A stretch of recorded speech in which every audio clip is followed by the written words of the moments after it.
Operation Sindoor. யாருக்கும் புரியாது, வெளிநாட்டுக்காரனுக்கெல்லாம் புரியாது.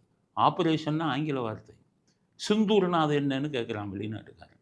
சிந்தூர்னா என்னப்பா, இங்கிலீஷில் சிந்தூர்னு ஒரு வார்த்தை இல்லை. இந்தியாவில் இருக்கிற பலருக்கும் புரியலை. சிந்தூர்னா என்ன, அது ஒரு இடமா? சிந்தூருங்கிறது ஒரு இடமானு கேட்குறாங்க.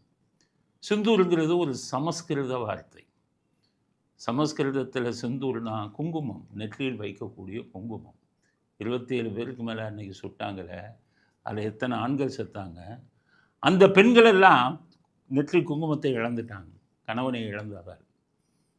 அந்த நெற்றி குங்குமத்தை இழந்த அந்த பெண்களுக்கு கொடுக்கப்படும் காணிக்கை தான் இந்த தாக்குதல்ங்கிறதுக்காகத்தான் ஆபரேஷன் சிந்தூர்னு வச்சாங்க. யாரும் இந்திய அரசாங்கமே சொல்லலை ஏன் ஆபரேஷன் சிந்தூர்னு வச்சிங்கன்னா, அவங்களே சொல்லலை. ஆனால் உண்மையான அர்த்தம் என்ன தெரியுமா, குங்குமத்தை இழந்த அந்த விதவைகளுக்கு கொடுக்கப்பட்ட காணிக்கை தான் அது அப்படி.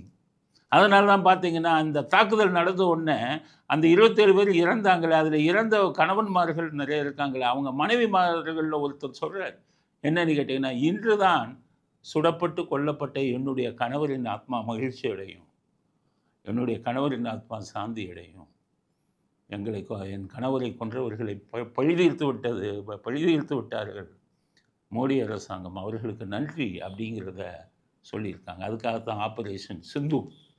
இன்னொன்று என்னென்னு கேட்டேன்னா, சிந்தூர்னா என்ன, இரத்த கலரில் இருக்கிறது தான் குங்குமம்.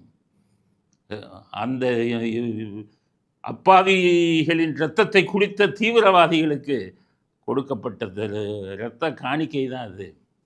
ஆப்ரேஷன் ஆஃப் சிந்தூர், இரத்த திலகம் அது. அதனால தான் சிந்தூர்னு பேர் வச்சாங்க ஆப்ரேஷன். அதனால் தாக்குதல் முடிச்சிட்டாங்க. 44 செகண்டில் குண்டை போட்டு முடிச்சிட்டாங்க. 24 நிமிஷத்தில் இதுவே முடிச்சிட்டாங்க தாக்குதல்.